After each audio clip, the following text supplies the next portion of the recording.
الحمد لله رب العالمين والصلاة والسلام على أشرف الأنبياء وسيد المرسلين نبينا محمد وعلى آله وأصحابه أجمعين ومن تبعهم بإحسان إلى يوم الدين. أما بعد، قال الله تبارك وتعالى في كلامه المجيد والفرقان الحميد: أعوذ بالله من الشيطان الرجيم، بسم الله الرحمن الرحيم، واعتصموا بحبل الله جميعا ولا تفرقوا.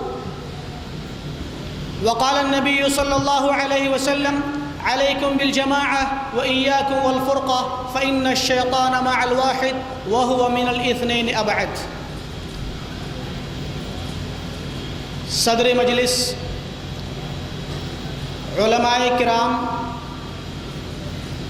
الخبر دعویٰ سینٹر کے منتظمین اور خصوصی طور پر جناب فضیلت الشیخ شمس الزمان مدنی حفظہ اللہ اور جناب شیخ عبدالسلام مدنی حفظہ اللہ اور تمام حاضرین، السلام علیکم ورحمۃ اللہ وبرکاتہ. جس نے ہمیں رمضان المبارک کے مہینے میں اپنے دین کی باتیں سننے اور سنانے، سیکھنے اور سکھانے کا موقع عنایت فرمایا، اللہ تعالیٰ کے شکر کے بعد میں الخبر دعویٰ سینٹر کے ذمہ داران کا اور ان کے تمام متعاونین کا بھی شکریہ ادا کرتا ہوں جنہوں نے ہم تمام کے لیے اس پروگرام کا انتظام کیا. اللہ تعالیٰ ان کے اس کوشش کو قبول فرمائے اور ان کی حسنات میں اس کو شمار کرے، اور اللہ تعالیٰ ہم تمام کو توفیق بخشے کہ ہم حق بات کہیں اور اس کو سنیں اور اس کو سمجھیں اور اس پر عمل کریں. محترم سامعین، آج جس موضوع پر ہمیں گفتگو کرنی ہے وہ ہے آداب اختلاف اور منہج سلف. اس کا مختصر سا معنی یہ ہے کہ اختلاف کے وقت کن آداب کا لحاظ رکھنا چاہیے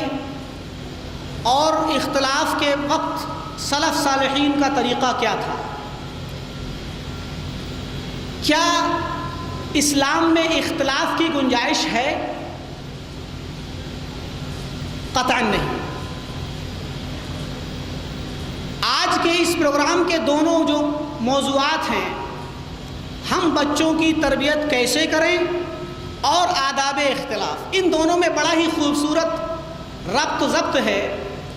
مجھے خوشی ہے کہ ذمہ داران نے یہ جو دو موضوع رکھے ہیں بڑے ہی پیارے ہیں. محترم و مکرم جناب ڈاکٹر محمد وسیم محمدی مدنی حفظہ اللہ نے جس موضوع کی وضاحت آپ کے سامنے بڑے پیارے انداز میں کی، وہ موضوع تھا بچوں کی تربیت کیسے کریں، اور آپ نے ماشاءاللہ بچوں کی تربیت کے تقریباً تمام جوانب کا احاطہ کیا. حقیقت یہ ہے کہ اگر ہم بچوں کی تربیت کے سلسلے میں ان باتوں کا خیال رکھیں اور اسلامی تربیت کر لے جائیں تو دنیا کے اندر اور مسلمانوں کے اندر پائے جانے والے اختلافات کی بہت حد تک کمی ہو جائے، بلکہ ختم بھی ہو سکتے ہیں. ہمیں پھر آداب اختلاف جاننے کی ضرورت نہیں پڑے گی، اور انشاءاللہ ہم دعا کرتے ہیں کہ اللہ تعالیٰ بچوں کی تربیت کے متعلق بیان کیے گئے تمام تفاصیل کو ہم تمام لوگوں کے دلوں میں جاگزی کر دے اور ہمیں اپنے بچوں کی اچھی اسلامی تربیت کرنے کی توفیق دے، تاکہ جب وہ بڑے ہوں تو وہ صحیح اسلامی طریقے پر چلیں اور سلف صالحین کے طریقے پر چلیں، تاکہ ان کے ذریعے امت میں اختلاف نہ ہو. محترم سامعین و سامعات، اس موضوع کی ضرورت دراصل اس لیے پڑتی ہے کہ آج امت بہت سارے اختلافات سے دوچار ہے. امت اتنے اختلافات و انتشارات میں مبتلا ہو چکی ہے کہ آج امت کے درمیان آپس میں نفرت اور آپس میں لڑائی اور بغض و کینے کے ایسے پہاڑ کھڑے ہو گئے ہیں کہ امت کا دوبارہ سے اجتماع ہونا، امت کا دوبارہ سے ایک پلیٹ فارم پر آنا اور اتفاق و اتحاد کرنا مستحیل اور محال نظر آتا ہے. میں نے جو آیت کریمہ آپ حضرات کے سامنے پڑھی ہے اور جو حدیث آپ حضرات کو سنائی، اس کی روشنی میں اسلام کبھی بھی اختلاف کو برداشت نہیں کرتا۔ اسلام کبھی یہ تعلیم نہیں دیتا کہ مسلمان اختلاف کریں، بلکہ اللہ رب العالمین نے قرآن کے اندر اور پیارے نبی صلی اللہ علیہ وسلم نے اپنی احادیث میں اور سلف صالحین نے اپنے آثار کے ذریعے امت کو اس بات سے ڈرایا کہ وہ اختلاف کریں، انشقاق و انتشار سے ڈرایا ہے، اور اللہ رب العالمین نے بہت ساری آیات کے اندر سخت وعید سنائی ہے ان لوگوں کو جو امت کے اندر اختلاف کرتے ہیں۔ اللہ تعالیٰ نے ارشاد فرمایا وَاعْتَصِمُوا بِحَبْلِ اللَّهِ جَمِيعًا وَلَا تَفَرَّقُوا، اے لوگو اللہ کی رسی کو مضبوطی سے پکڑ لو اور اختلاف اور انتشار نہ کرو۔ اللہ رب العالمین نے دوسری جگہ ارشاد فرمایا وَلَا تَكُونُوا كَالَّذِينَ تَفَرَّقُوا وَاخْتَلَفُوا مِن بَعْدِ مَا جَاءَهُمُ الْبَيِّنَاتُ، اے لوگو، اے مسلمانوں، تم ان لوگوں کی طرح نہ ہو جاؤ جن کے پاس اللہ کی واضح بینات اور نشانیاں اور آیات آ جانے کے بعد انہوں نے اختلاف و انتشار کیا۔ اللہ تعالیٰ نے وعید سنائی کہ جو اللہ کے رسول صلی اللہ علیہ وسلم اور مسلمانوں کے راستے سے انشقاق کرے گا، اللہ تعالیٰ اس کو اس کے حال پہ چھوڑ دے گا اور جہنم میں داخل کرے گا۔ میرے بھائیوں اور دوستو، پیارے نبی صلی اللہ علیہ وسلم نے اختلاف اور انتشار سے منع کیا کہ علیکم بالجماعہ، اے مسلمانوں، پوری مسلمانوں کی جماعت اور اہل ایمان کی جماعت کے ساتھ اتحاد و اتفاق سے رہو، اختلاف نہ کرو، شذوذ اختیار نہ کرو، اور امت سے علیحدہ ہو کر کے، صراط مستقیم سے ہٹ کر کے، سلف صالحین کے طریقے سے ہٹ کر کے، پیارے نبی صلی اللہ علیہ وسلم کے طریقے سے ہٹ کر کے اپنا کوئی نیا فرقہ نہ بناؤ، شذوذ اختیار نہ کرو، کیونکہ شیطان ایک کے ساتھ ہے اور دو سے قریب ہے۔ وَمَنْ شَذَّ شَذَّ فِي النَّارِ، اور جو شخص شذوذ اختیار کرے گا، اس مسلمانوں سے ہٹے گا، صراط مستقیم سے ہٹے گا، صحابہ کرام کے راستے سے ہٹے گا، ایسا شخص شذوذ کی وجہ سے اکیلا جہنم میں پھینک دیا جائے گا۔ میرے بھائیوں اور دوستو،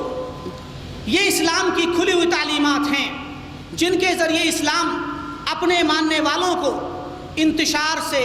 اختلاف سے، افتراق سے روکتا ہے، منع کرتا ہے کہ وہ اختلاف کریں۔ لہٰذا تمام مسلمانوں پر فرض ہے کہ وہ اسلام پر قائم رہیں، ایمان پر قائم ہوں، اور صراط مستقیم کو اپنا کر کے اس پر جمے رہیں اور انتشار و اختلاف سے دور رہیں۔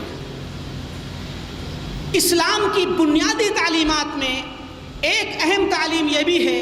کہ مسلمانوں کے درمیان آپس میں محبت ہونی چاہیے۔ کیوں؟ کیونکہ محبت کے ذریعے ایمان مضبوط ہوتا ہے، اور ایمان اس وقت تک کامل نہیں جب تک کہ محبت نہ ہو۔ پیارے نبی صلی اللہ علیہ وسلم نے ارشاد فرمایا کہ لا یؤمن احدکم حتی یحب لاخیہ ما یحب لنفسہ، کہ تم میں سے کوئی شخص اس وقت تک مومن نہیں ہو سکتا، کامل مومن نہیں ہو سکتا، جب تک کہ وہ اپنے بھائی کے لیے وہ چیز پسند نہ کرے جو اپنے لیے پسند کرتا ہے۔ اسی طرح آپ نے فرمایا کہ اے لوگو، لن تدخلوا الجنة حتى تؤمنوا ولن تؤمنوا حتى تحابوا افلا ادلکم علی شیء اذا فعلتموه تحاببتم افشوا السلام بینکم، اے لوگو، جب تک تم مومن نہ ہو اس وقت تک جنت میں نہیں جا سکتے، اور مومن اس وقت تک نہیں ہو سکتے جب تک آپس میں محبت نہ کرو۔ تو کیا میں تمہیں ایسی چیز نہ بتلاؤں جس سے تمہارے دلوں میں محبت پیدا ہو جائے؟ آپ نے فرمایا کہ لوگوں، آپس میں سلام کو پھیلاؤ۔ یہ ساری کی ساری چیزیں اس بات کی دلیل ہیں، اس بات کی طرف اشارہ کرتی ہیں کہ مسلمانوں کو آپس میں اتحاد کے ساتھ رہنا چاہیے،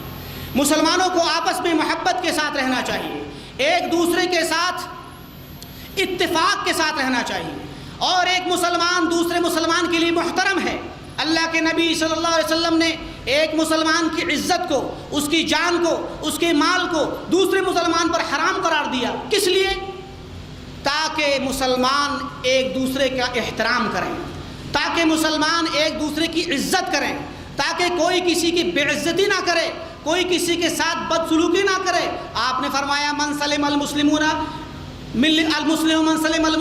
لسانہ و یدہ، کہ حقیقی مسلمان وہ ہے جس کے ہاتھ سے اور اس کی زبان سے دوسرے مسلمان محفوظ رہیں۔ ان تمام باتوں کے پیش کرنے کا مقصد یہ ہے کہ ایک مسلمان کو ضروری ہے کہ وہ اسلام کے حقیقی مفہوم تک، اسلام کے حقیقی درجے تک پہنچنے کے لیے وہ اپنے آپ کو سارے مسلمانوں کے ساتھ جوڑ کر کے رکھے۔ اسلام کے تقاضوں کو پورا کرنے کے لیے ضروری ہے کہ ایک مسلمان دوسرے مسلمان سے محبت کرے،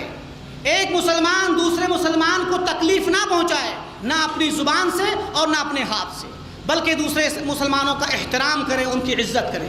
یہ باتیں ہمارے اس موضوع کو سمجھنے کے لیے ضروری ہیں۔ ہمارا یہ موضوع حقیقت یہ ہے کہ یہ بڑا حساس موضوع ہے اور بڑا ہی دقیق ہے۔ مجھے خوشی ہے اس بات کی کہ الخبر دعویٰ سینٹر کے ذمہ داران نے یہ موضوع رکھ کر کے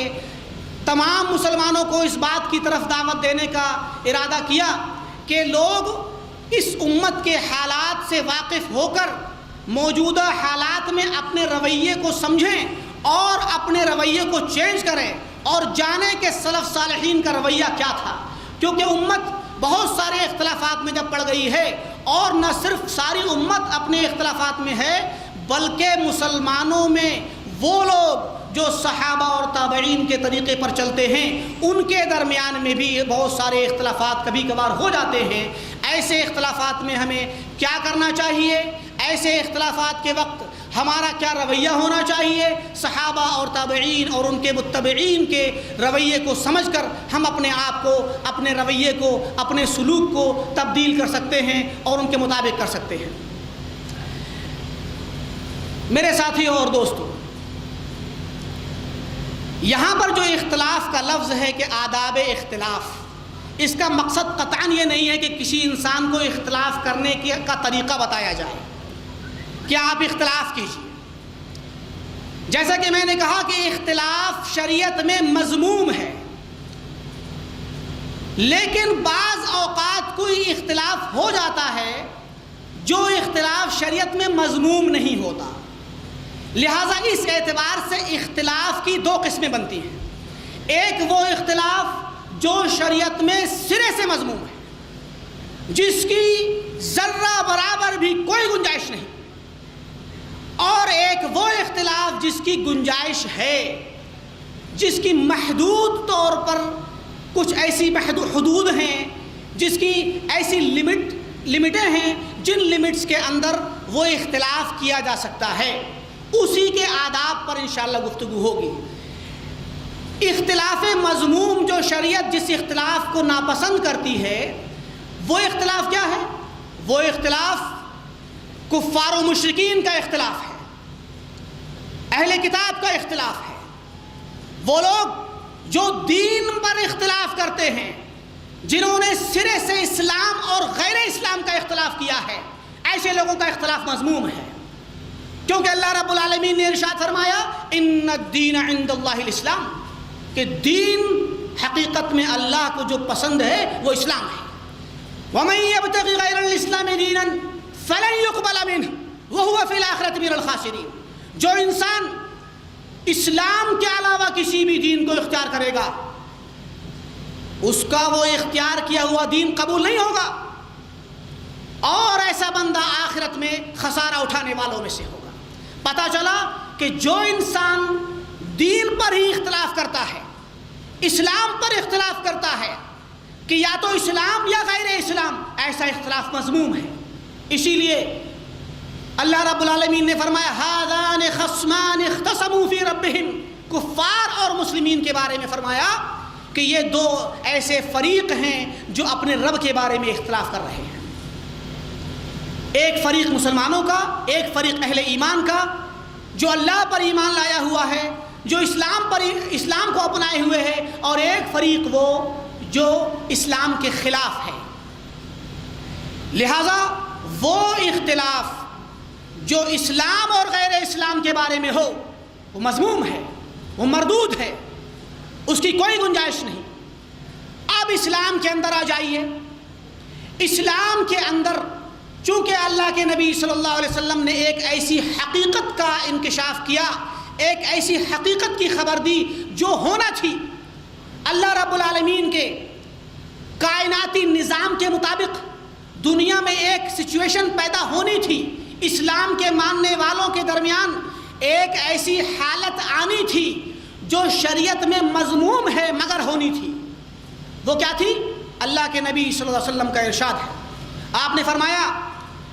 کہ افترقت الیہود والنصارى على 72 فرقہ وستفترق امتی على 73 فرقہ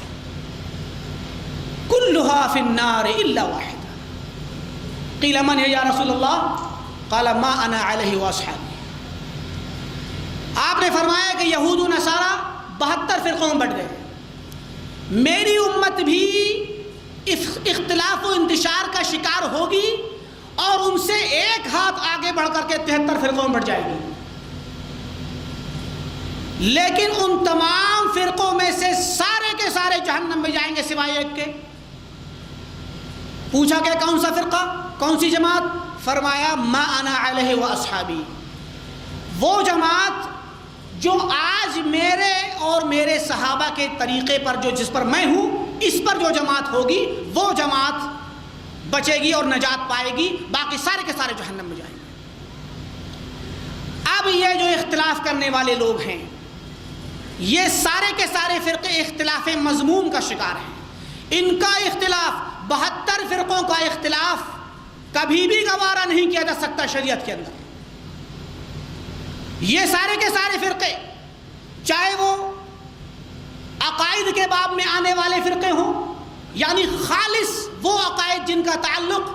اللہ رب العالمین کی ذات سے ہے، اللہ رب العالمین کے اسماء و صفات سے ہے، یا وہ فرقے جنہوں نے اختلاف کیا پورے دین میں، جیسے کہ رافضہ، شیعہ، جنہوں نے سارا کا سارا اسلام ہی چینج کر ڈالا، نہ صرف توحید اور اسماء و صفات میں اختلاف کیا بلکہ ایمان باللہ سے لے کر ایمان بالرسول، ایمان بالکتب، ان تمام چیزوں کے اندر انہوں نے اختلاف کر کے ایک نیا دین بنا ڈالا، ایک نئے دین کا دھارا قائم کر دیا، اور اسلام کے اندر ایسے دو بڑے دھڑے قائم ہو گئے جو کبھی بھی نہیں مل سکتے۔ ایسا اختلاف شریعت میں گوارا نہیں ہے، ایسا اختلاف اسلام میں گوارا نہیں۔ لہذا رافضہ کا اختلاف، شیعوں کے جتنے بھی فرقے ہیں، باطنیہ کا اختلاف، نصیریہ کا اختلاف، دروز کا اختلاف، زیدیہ کا اختلاف، یہ سارے کے سارے اختلاف ناگوار ہیں شریعت میں، یہ سب مذموم اختلاف ہے۔ اسی طریقے سے جہمیہ کا اختلاف، معتزلہ کا اختلاف، خوارج کا اختلاف، اور جتنے فرقے آئے، چاہے وہ قدریہ ہوں یا اسی طریقے سے اہل قرآن، جنہوں نے کتاب و سنت کے اندر تفریق کی، جنہوں نے سنت کو ایک طرف پھینک ڈالا، اپنے پائے استحقاق سے ٹھکرا دیا اور قرآن کو ہی اب سب کچھ سمجھ لیا، اور سنت نبوی کی حجیت میں جن لوگوں نے قدغن لگائی، ایسے لوگ جن کو اہل قرآن کہا جاتا ہے، یہ ان لوگوں کا اختلاف گوارا نہیں ہے شریعت کے اندر، یہ مذموم اختلاف ہے۔ اسی طریقے سے وہ لوگ جنہوں نے توحید باری تعالی کے اندر اختلاف کیا، وہ لوگ جو اللہ کی توحید عملی میں اختلاف کرتے ہیں، جو اللہ رب العالمین کے ساتھ دوسروں کو شریک کرتے ہیں، جو اللہ کے حقوق میں دوسروں کو شریک کر کے غیر اللہ کو اللہ کا حق دیتے ہیں، اللہ کی عبادت میں دوسروں کو شریک کرتے ہیں، ایسے لوگوں کا اختلاف مذموم ہے۔ شریعت اس اختلاف کو گوارا نہیں کرتی۔ جس اختلاف سے اللہ نے منع کیا وہ یہی سارے اختلافات ہیں۔ لہذا اختلاف مذموم کے اندر ان تمام فرقوں کا اختلاف آتا ہے۔ اسی طریقے سے اختلاف مذموم میں وہ اختلاف بھی آتا ہے کہ جو ایک جاہل انسان عالم کا اختلاف کرے، ایک جاہل انسان عالم کے ساتھ اختلاف کر بیٹھے، جس کو شریعت کا کوئی بھی علم نہیں، وہ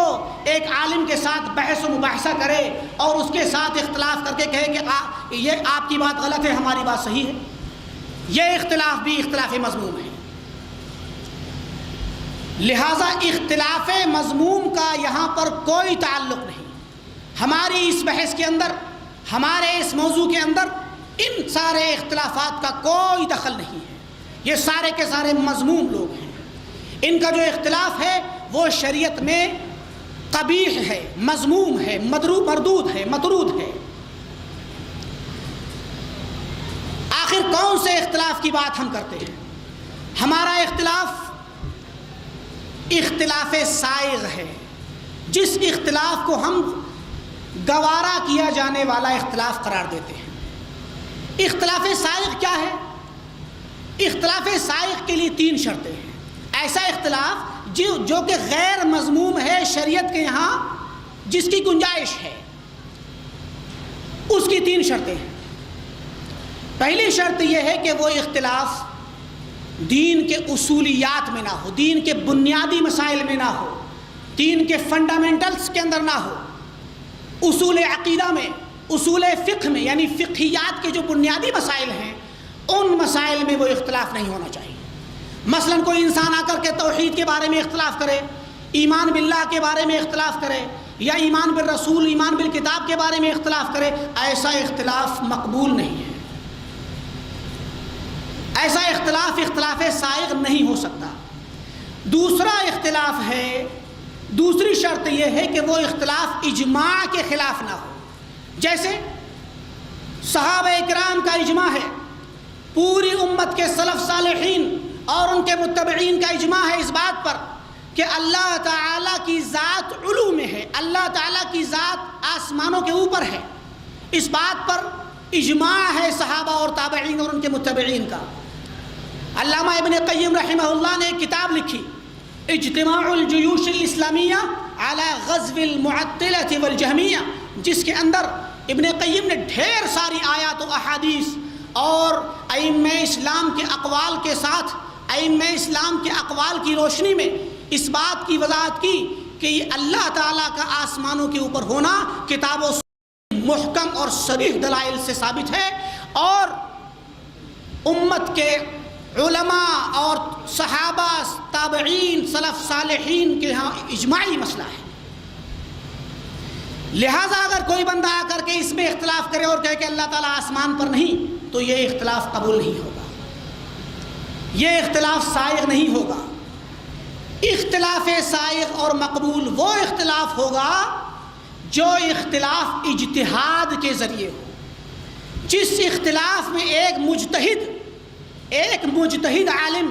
وہ عالم جو درجہ اجتہاد کو پہنچا ہوا ہو، جس کے اندر اہلیت ہو اجتہاد کی، وہ بندہ اختلاف کرے، اور وہ بھی ان مسائل میں جن مسائل میں کتاب و سنت کے نصوص نہ ہو، جن مسائل میں قرآن کی کوئی آیت نہ ہو، جس مسئلے کے اندر حدیث کی کوئی صریح دلیل نہ ہو، اور اس کے سامنے کوئی مسئلہ آئے اور اس سے فتویٰ پوچھا جائے، تو جب وہ انسان اس فتوے کا جواب دے تو وہاں اس کو اجتہاد کرنا پڑ جائے۔ اب اگر وہ انسان اجتہاد کرتا ہے اور اس کا قول کسی دوسرے مجتہد عالم کے خلاف جاتا ہے تو یہ اجتہاد گوارا کر لیا جائے گا۔ ایسے اجتہاد کو شریعت گوارا کرتی ہے۔ لہٰذا ہمارے اس پروگرام کا اور اس عنوان کا جو اصل ٹارگیٹ ہے وہ ایسا اختلاف ہے جو اجتہادی ہو، ورنہ جن لوگوں کے درمیان میں آپس میں اختلافات ہوتے ہیں اور وہ اختلافات توحید و سنت کے اختلافات ہوں، تو جو بندہ توحید میں اختلاف کر رہا ہے اس کے ساتھ کوئی بھی ادب کا، کوئی بھی ایسے آداب کا لحاظ نہیں کیا جائے گا جن آداب کا لحاظ اجتہادی مسائل میں کیا جاتا ہے۔ اجتہادی مسائل میں اختلافات کی مثال، سب سے بڑی مثال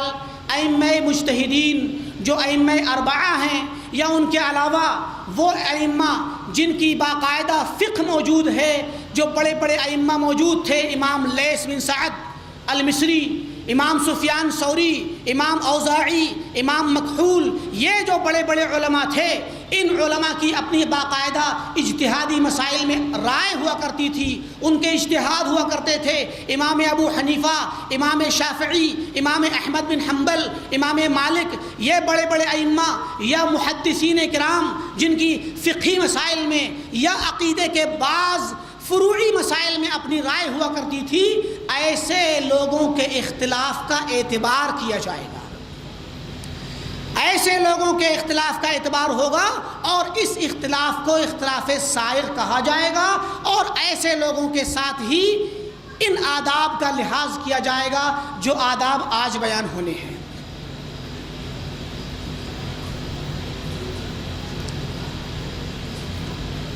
لہذا کوئی انسان یہ کبھی نہ سمجھے کہ ہم جن آداب کا ذکر کر رہے ہیں وہ مشرکین کے ساتھ کیے جانے والے آداب ہیں، یا تمام ان فرقوں کے ساتھ جو اہل سنت والجماعت کے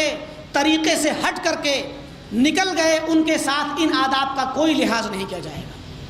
بلکہ یہ ساری کی ساری گفتگو اہل سنت والجماعت کے لوگوں کے ساتھ اور ان کے علماء کے ساتھ ہے۔ آخر علماء کے درمیان اختلاف کیوں ہو جاتا ہے؟ علماء نے اختلاف کیوں کیا؟ اگر امام ابو حنیفہ رحمۃ اللہ علیہ کا کوئی قول ہے اور ان کے خلاف امام شافعی کا قول ہے، یا امام احمد کا قول ہے، یا کسی بھی امام کا قول ہے، تو ایسے لوگوں کا اختلاف مقبول ہے، لیکن اس کا مطلب قطعاً یہ نہیں ہے، کوئی انسان یہ نہ سوچے کہ سارے کے سارے لوگ حق پر ہیں،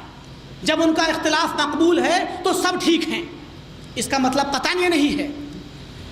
بلکہ اس کا مطلب یہ ہے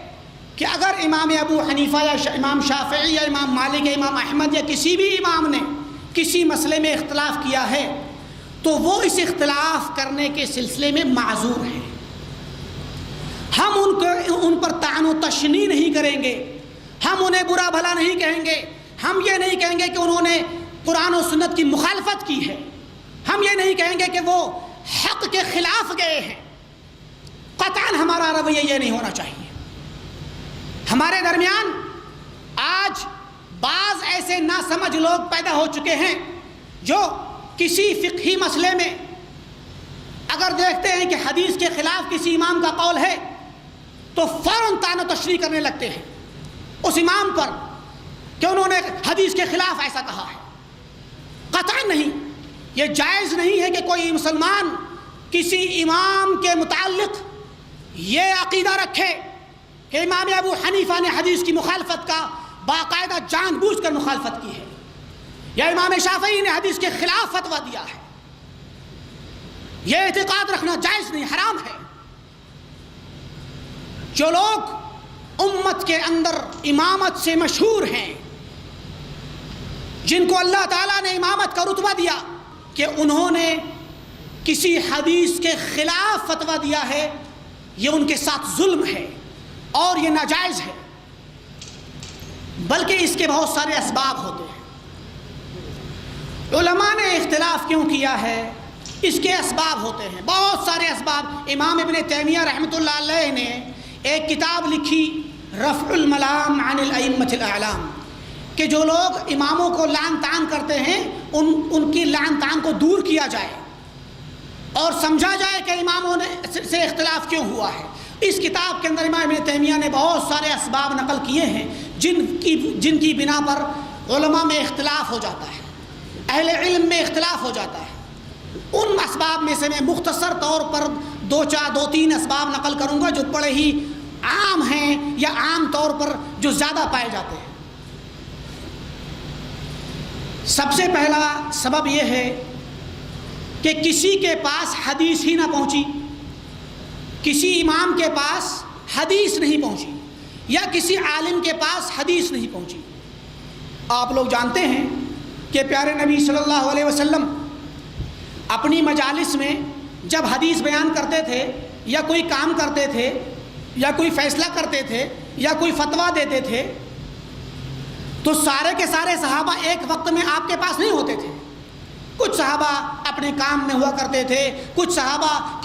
آپ نے کسی کو کہیں بھیجا ہوا ہوتا تھا، یا کچھ صحابہ کسی وجہ سے نہیں آ سکے ہوتے تھے، بیمار ہوتے تھے، یا اسی طریقے سے بہت سارے صحابہ بعد میں مسلمان ہوئے جنہوں نے پہلے کی باتیں نہیں سنی۔ تو اس طریقے سے صحابہ کرام کے پاس ساری احادیث نہیں ہوتی تھی۔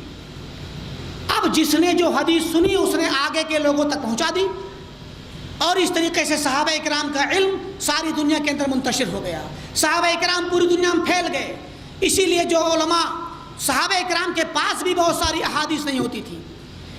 اور اس کے بعد جو تابعین ہوا کرتے تھے، جو صحابہ اکرام سے سن کر کے علم لیا کرتے تھے، ان تابعین کے پاس بھی اتنا ہی علم ہوتا تھا جتنا کہ انہوں نے صحابہ سے سنا ہوا ہوتا تھا۔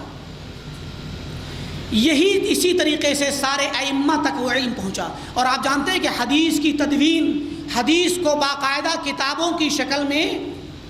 لکھا جانے کا کام دیر سے شروع ہوا، اور بہت زمانے کے بعد ساری احادیث اکٹھے ہو کر کے آئیں۔ صحابہ کرام کے اندر بھی اختلاف ہوا۔ حضرت ابو بکر صدیق رضی اللہ تعالیٰ عنہ کے پاس ایک جدہ آئی، یعنی نانی یا دادی آئی، اور اس نے کہا کہ بتائیے کہ میرا میراث میں کتنا حصہ ہے؟ تو حضرت ابو بکر نے فرمایا کہ لا اجد لک شیئا فی کتاب اللہ ولا فی سنت رسول اللہ صلی اللہ علیہ وسلم، کہ میں تمہارے لیے نہ تو کتاب اللہ میں کچھ پاتا ہوں اور نہ ہی اللہ کے رسول کی سنت میں کچھ پاتا ہوں۔ اب حضرت ابو بکر صدیق رضی اللہ عنہ کو حدیث پتہ نہیں تھی۔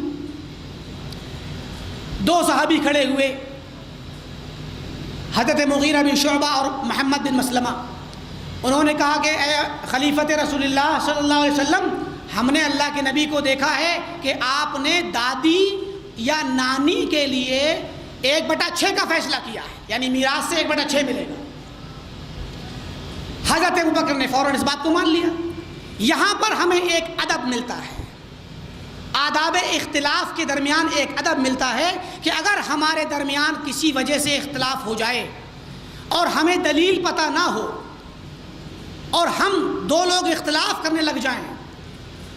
تو جیسے ہی ہمیں دلیل ملے فوراً دلیل کو ماننا چاہیے اور فوراً کے فوراً اس کے سامنے جھک جانا چاہیے۔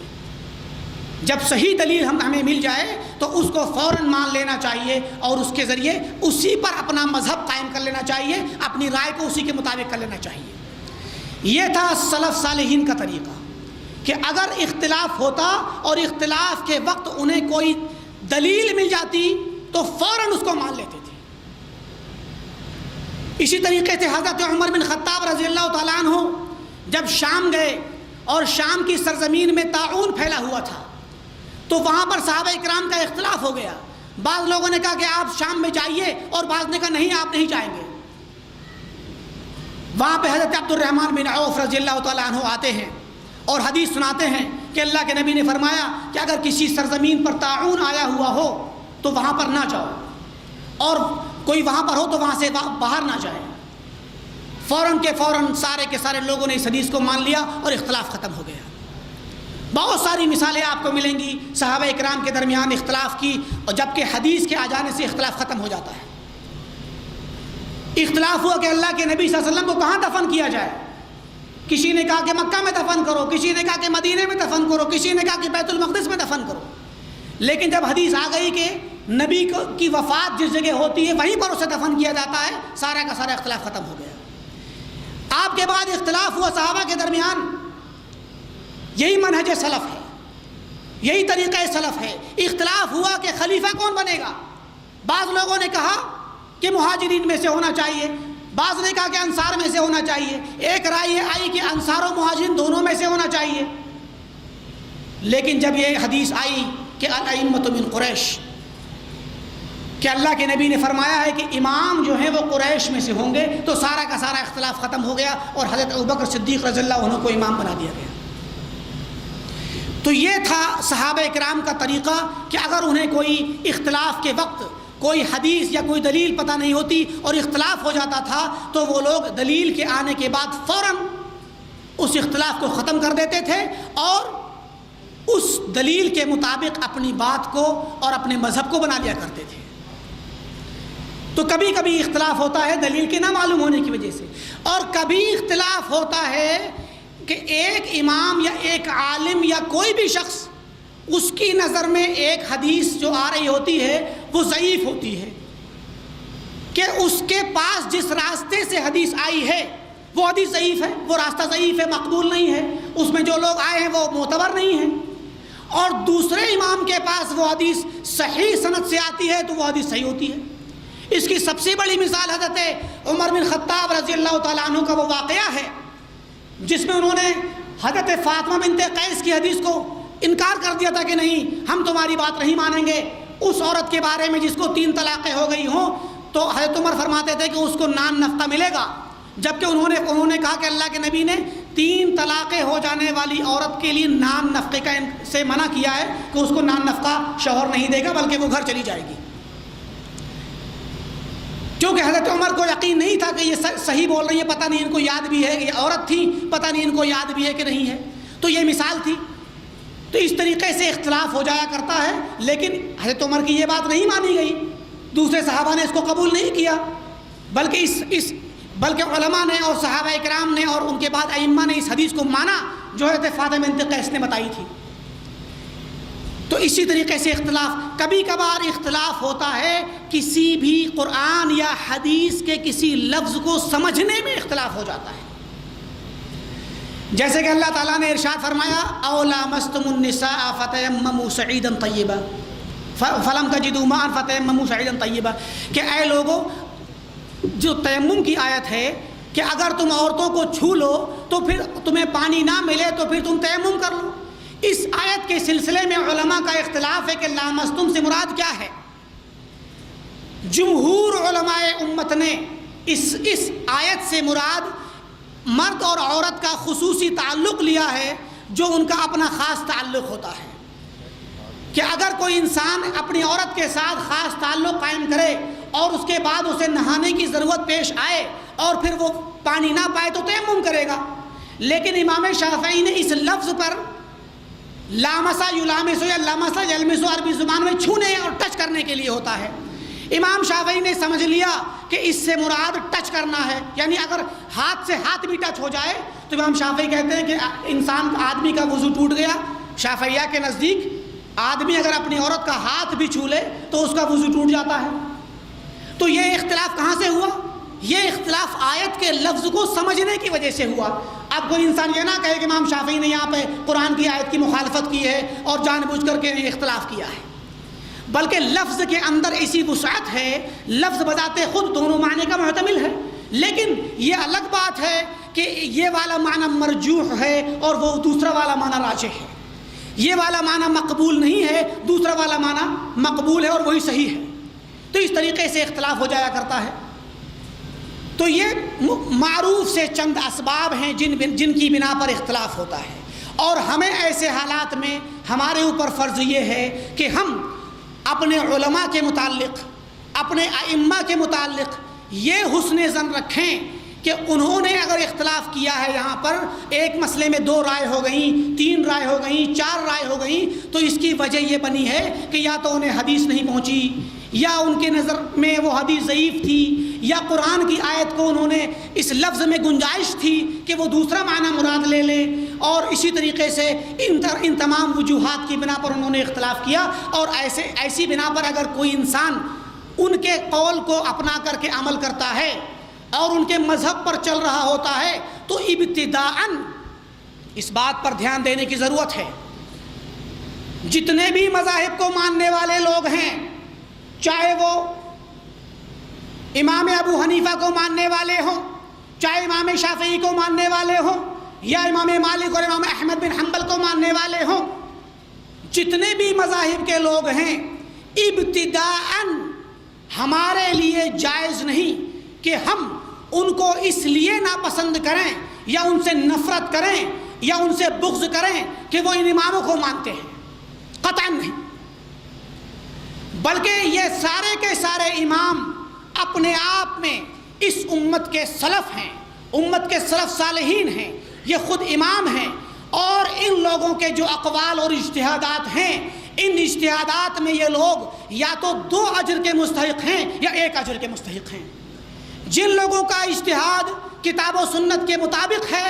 وہ لوگ 2 اجر کے مستحق ہیں، اور جن کا اجتہاد اور فیصلہ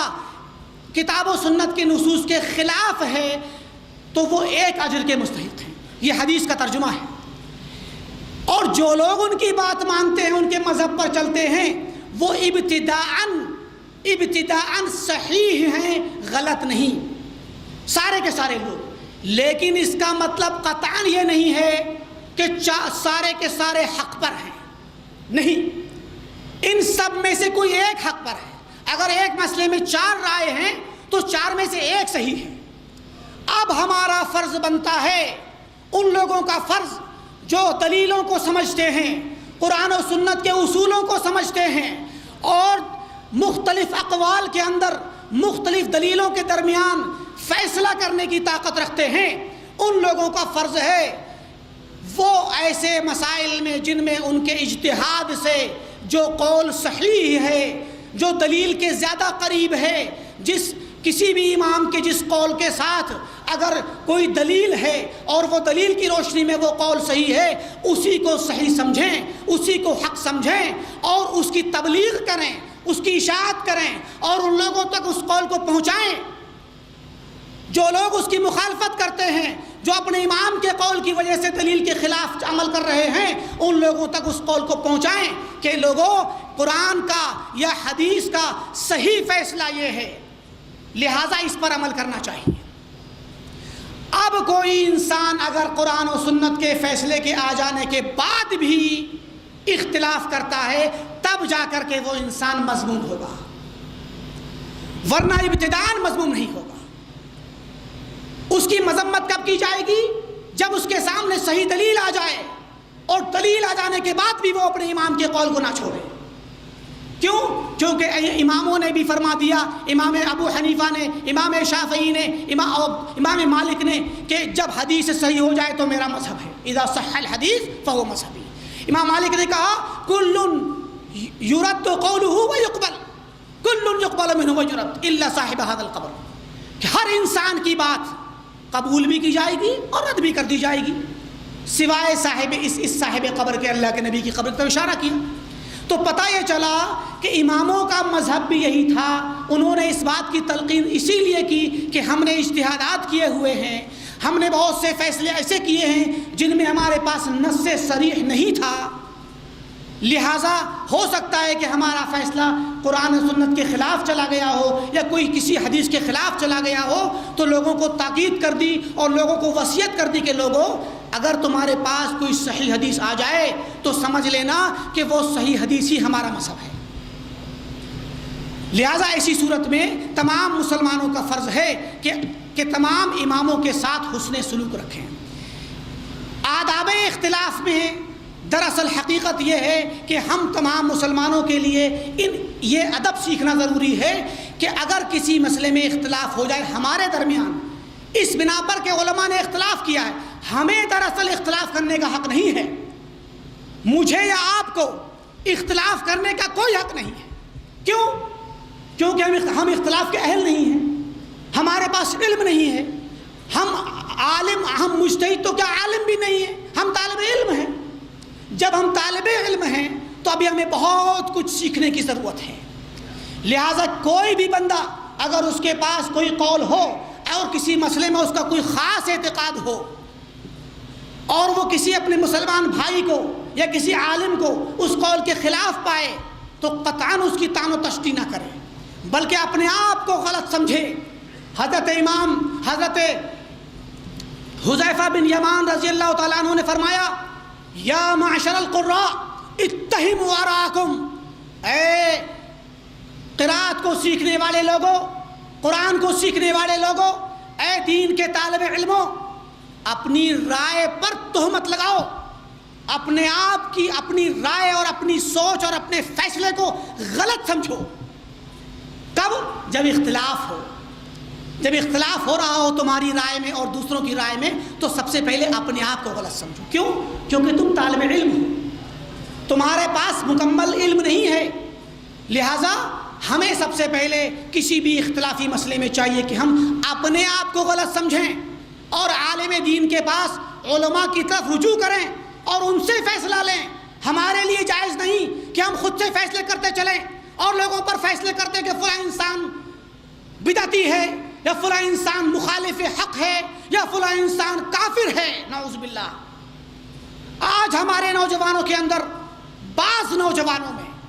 جن کے پاس دین کا علم نہیں، جن کے پاس پختگی نہیں دین کے علم کی، ان کے اندر ایک جرأت پیدا ہو گئی ہے کہ لوگ اپنے ہر مخالف کو بدعتی قرار دیتے ہیں،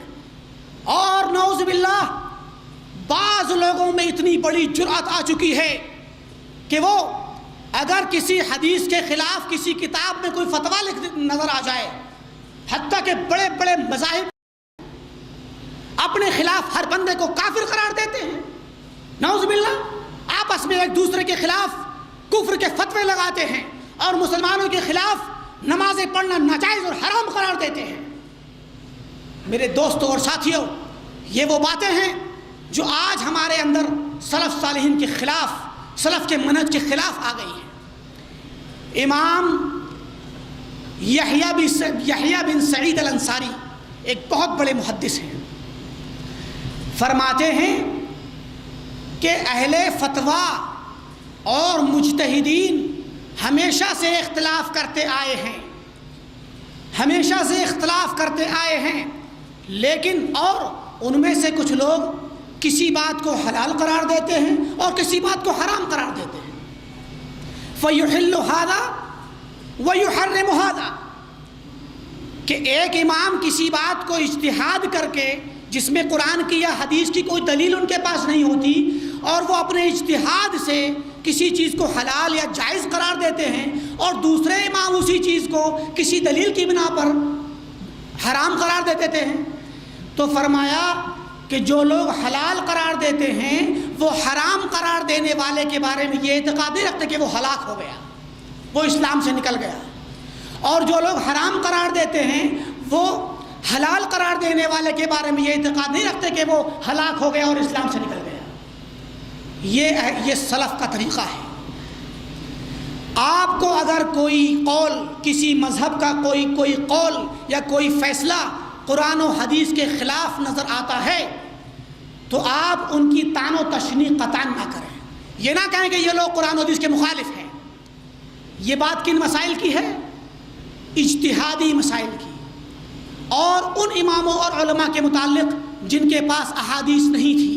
جن کے پاس دلیلیں نہیں تھیں، یا جنہوں نے ایسے مسائل میں اختلاف کیا جن مسائل میں الفاظ کے اندر گنجائش تھی۔ ایک مرتبہ امام احمد بن حنبل کے پاس ایک بہت بڑے امام علی بن المدینی تشریف لائے، اور ایک مسئلے کے متعلق دونوں کے درمیان بہت سارا اختلاف ہو گیا۔ امام ابن عبد البر رحمہ اللہ نے لکھا ہے کہ ان کے درمیان اتنا اختلاف ہوا کہ زور زور سے چیخ پکار ہونے لگی، ایک دوسرے پر سخت کلامی ہو گئی۔ لیکن جب اس کے بعد اس مسئلے کے بحث و مباحثے کے دوران جب امام علی بن مدینی جانے لگے تو امام احمد بن حنبل کھڑے ہوئے اور ان کے گھوڑے یا اونٹ جس پر وہ سوار ہو کر کے آئے تھے اس کی لگام پکڑی اور ساتھ میں لے کر کے چلنے لگے۔ آپ دیکھیں کہ اتنا سخت کلامی ہونے کے باوجود، لوگوں کا آپسی نظریہ اختلاف ہونے کے باوجود، محبت اور الفت میں کوئی بھی فرق نہیں آیا۔ یہ ہے سلف کا طریقہ، سلف اور ائمہ اور محدثین اور تابعین اور ان کے متبعین کا طریقہ، کہ اگر میرا اور آپ کا کسی مسئلے میں اختلاف ہے تو اس اختلاف کی وجہ سے میرے اور آپ کے درمیان محبت ختم نہیں ہونی چاہیے۔ جو ایمان کی محبت ہے، جو اسلام کی محبت ہے، جو عقیدے کی محبت ہے، وہ ختم نہیں ہونی چاہیے۔ میرے اور آپ کے درمیان نفرت نہ پیدا ہو۔ سلف کا طریقہ تو یہ تھا، اور آج ہمارا طریقہ کیا ہے؟ لوگوں کو ہم چھوڑ دیتے ہیں، حجر کر دیتے ہیں، نفرتیں قائم کر لیتے ہیں ان مسائل میں جن مسائل میں گنجائش ہے۔ آپ اس بات کو یاد رکھنا، میری طرف سے کوئی غلط پیغام لے کے نہ جانا کہ فلاں صاحب نے یہ کہا ہے کہ جو بھی اختلاف کرے سب صحیح ہے، قطعاً نہیں۔ یہ باتیں اور ان اختلافات کی جتنے بھی آداب بیان ہو رہے ہیں، ان آداب کا اصل جو ٹارگیٹ ہے وہ اختلافات ہیں جن میں اختلاف کی گنجائش ہے، جن میں کی دلیل نہ ہونے کی بنا پر اختلاف ہو گیا، جن میں دلیل واضح نہ ہونے کی بنا پر اختلاف ہو گیا، جن میں الفاظ کے اختلاف کی بنا پر اختلاف ہو گیا۔ ورنہ جو لوگ توحید کے خلاف مذہب بنائے ہوئے ہیں ان کے ساتھ کوئی بھی آداب نہیں اختیار کیے جائیں گے۔ جو لوگ سنت کے خلاف اپنا مذہب اور منہج قائم کیے ہوئے ہیں ان کے ساتھ یہ ان آداب کا کوئی لحاظ نہیں کیا جائے گا۔ بلکہ ایسے لوگوں کے ساتھ نفرت کرنا اس وجہ سے کہ وہ توحید کے مخالف ہیں، اس وجہ سے کہ وہ سنت کے مخالف ہیں، یہ نفرت کرنا باعث ثواب ہے، کیونکہ یہ الحب فی اللہ اور البغض فی اللہ کا تقاضا ہے۔ اب آئیے صحابہ کرام کی مثال لے لیجئے۔ حضرت عمر بن خطاب رضی اللہ تعالی عنہ اور عبداللہ بن مسعود رضی اللہ تعالی عنہما، ان دونوں کے درمیان اختلاف ہو گیا بہت سارے مسائل میں، جن میں سے ایک مسئلہ یہ بھی تھا کہ اگر کوئی انسان کسی عورت کے ساتھ زنا کر بیٹھے نعوذ باللہ اور اس کے بعد وہ اس سے شادی کر لے تو پھر ان کی شادی کا حکم کیا ہوگا؟ حضرت عبداللہ بن مسعود فرماتے تھے کہ یہ دونوں لا یزالان یزنیان، کہ وہ ہمیشہ زناکار ہی رہیں گے چاہے شادی کیوں نہ کر لیں۔ اور حضرت عمر نے ان کی مخالفت کی، بالکل نہیں، جب نکاح کر لیا تو ان کا نکاح ٹھیک ہے۔ اب آپ دیکھیں یہ اختلاف ہوا، کتنا سخت اختلاف ہے، بالکل 36 کا آنکڑا، ایک کا فیصلہ ادھر ایک کا فیصلہ ادھر۔ لیکن اس کے باوجود امام ابن قیم نے اعلام الموقعین میں نقل کیا ہے کہ حضرت عبداللہ بن مسعود رضی اللہ عنہ نے فرمایا، غور کرنے کی بات ہے، فرماتے ہیں لو سلک الناس وادیا وشعبا وسلک عمر وادیا وشعبا لسلکت وادی عمر وشعبہ۔ ابن مسعود فرماتے ہیں، یہی جنہوں نے اختلاف کیا حضرت عمر سے، کہ اگر سارے لوگ ایک وادی اور ایک خاص راستے اور شعب کو، گھاٹی کو اختیار کر کے جائیں، یعنی ان کی رائے ایک طرف ہو، اور حضرت عمر دوسری وادی میں ہو، دوسری گھاٹی میں ہو، تو میں عمر کی گھاٹی اور ان کی وادی کو اختیار کروں گا۔ یہ ابن مسعود فرماتے ہیں۔ جب حضرت عمر کا انتقال ہوا، حضرت ابن مسعود نے فرمایا کہ اللہ کی قسم، آج اسلام کا مضبوط قلعہ منہدم ہو گیا۔ عمر بن خطاب رضی اللہ تعالیٰ عنہ اسلام کا مضبوط قلعہ تھے، جن کی وجہ سے جو بندہ اسلام میں داخل ہوتا تو اس سے خارج نہیں ہوتا تھا، لیکن آج اسلام کا مضبوط قلعہ ٹوٹ گیا۔ کون کہہ رہا ہے؟ حضرت ابن مسعود رضی اللہ تعالیٰ عنہ۔ اور وہیں حضرت عمر فرماتے تھے ابن مسعود کے بارے میں، کنیف ملئ علما وفقہا، یہ تو علم اور فقہ کا ایک برتن ہے جو بھرا پڑا ہے علم اور فقہ سے۔ حضرت ابن مسعود کے بارے میں آپ دیکھیں، دونوں کا آپس میں اختلاف ہے، کیوں؟ کیونکہ وہ اجتہادی مسئلہ ہے، اجتہاد کی وجہ سے اختلاف ہوا ہے، لیکن دونوں کی محبت ختم نہیں ہوئی، دونوں کی ایک دوسرے کے لیے تعریف کرنا، ایک دوسرے کی فضیلت کا، ایک دوسرے کی اہمیت اور ان کے مرتبے کا اعتراف کرنا ختم نہیں ہوا۔ یہ تھا سلف صالحین کا طریقہ۔ اگر ہمارے درمیان اختلاف ہو جائے تو ہم اپنے دوست کو، اپنے بھائی کو، اپنے عالم کو، جو ہمارے ہی عالم ہیں، اگر ان کا قول کچھ اور ہے اور دوسرے عالم کا قول کچھ اور ہے، اور ہم اس فلاں عالم کی بات کو مانتے ہیں کہ ہمارے استاد ہیں، یا ہم نے وہی سیکھا ہے، یا ہمیں وہی اچھا لگا، وہ قول ہمیں دلیل کے مطابق اچھا لگا، تو ہم اپنے مخالف دوسرے بھائی کو یا اپنے دوسرے مخالف عالم دین کو ان کے مرتبے میں، ان کی شان میں گستاخی نہ کریں، ان کی بے عزتی نہ کریں، ان سے نفرت نہ کریں، ان کو بدعتی قرار نہ دیں، ان کی تکفیر نہ کریں، بلکہ ان کا احترام باقی رکھیں۔ آپ دیکھیں، ایک اور واقعہ میں سناؤں آپ حضرات کو، آداب اختلاف میں صحابہ کرام کے درمیان ہی اختلاف ہوا کہ صحابہ کرام میں ایک بہت بڑا مشہور واقعہ پیش آیا فرائض کے باب میں، جس کو ایک مرتبہ ایسا مسئلہ پیش آ گیا کہ مرنے والے انسان کے بھائی موجود تھے اور اس کا دادا موجود تھا، تو صحابہ کے درمیان اختلاف ہو گیا کہ کیا دادا کی موجودگی میں مرنے والے بندے کے بھائیوں کو کچھ میراث میں حصہ ملے گا کہ نہیں ملے گا۔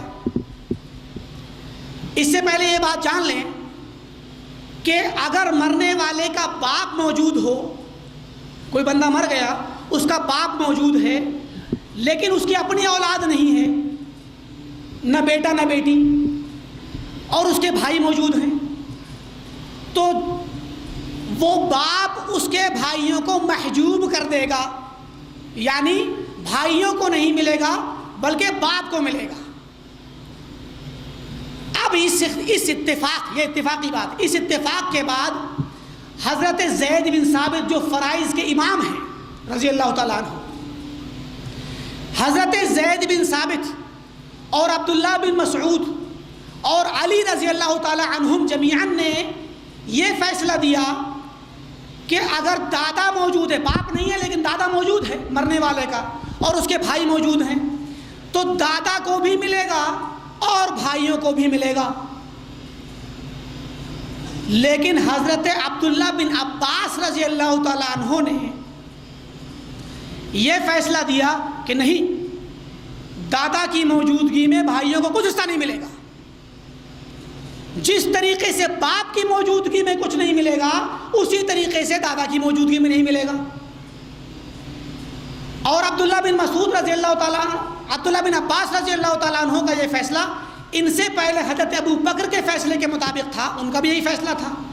حضرت ابی بن کعب رضی اللہ تعالیٰ عنہ کا بھی یہی فیصلہ تھا۔ الغرض صحابہ کے درمیان اس مسئلے میں اختلاف ہو گیا، اور جس طریقے سے سارے لوگوں کا اتفاق ہے کہ باپ کی موجودگی میں بھائیوں کو نہیں ملے گا، اسی طریقے سے سب کا اتفاق ہے کہ بیٹے کی موجودگی میں بھائیوں کو نہیں ملے گا،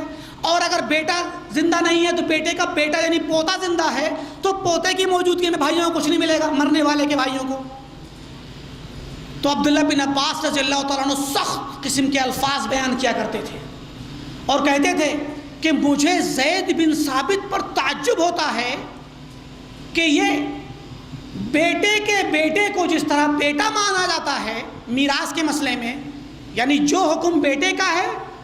بیٹے کے نہ ہونے کی صورت میں بیٹے کے بیٹے کا بھی وہی حکم ہے، تو پھر یہ باپ کے باپ کو باپ کے درجے میں کیوں نہیں رکھتے؟ اس پر تعجب کرتے تھے اور کہتے تھے واللہ میں چاہتا ہوں کہ زید بن ثابت سے کعبے میں جا کر کے مباہلہ کروں کہ تم غلط ہو اور میں صحیح ہوں۔ یعنی کتنا سخت اختلاف تھا، اور یہ اجتہاد تھا۔ جبکہ زید بن ثابت رضی اللہ تعالیٰ عنہ نے حضرت عمر کے سامنے مثال دی اور کہا کہ اے امیر المومنین، آپ بتلائیے کہ اگر ایک درخت ہو، اس درخت کی ایک ٹہنی نکلی، اس ٹہنی میں سے 2 ٹہنیاں نکل آئی، تو جو 2 ٹہنی نکلی وہ دونوں آس پاس قریب میں ہیں،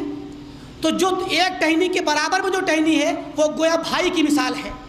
تو کیا بھائی زیادہ قریب ہے یا جو اصلی جڑ زیادہ قریب ہے جو کہ دادا کی مثال ہے؟ تو جب بھائی قریب ہے اس ٹہنی کی طرح تو اس کو کیوں نہیں ملے گا؟ اس طرح کی مثال دیتے تھے، یعنی سمجھایا اس مثال سے۔ لیکن حضرت عبداللہ بن عباس نے کہا کہ یہ کتاب اللہ کے خلاف ہے اور مباہلے کی دعوت دیا کرتے تھے۔ اس سخت اختلاف کے باوجود ان صحابہ کے درمیان محبت دیکھیے آپ کہ ایک مرتبہ حضرت زید بن ثابت کہیں جا رہے تھے تو عبداللہ بن عباس رضی اللہ تعالیٰ عنہ نے زید بن ثابت کی سواری کی لگام پکڑ لی، چاہے اونٹ ہو یا گھوڑا، اس کی لگام پکڑی اور کہا لے کے چلنے لگے۔ تو حضرت زید نے کہا کہ یہ کیا کر رہے ہو؟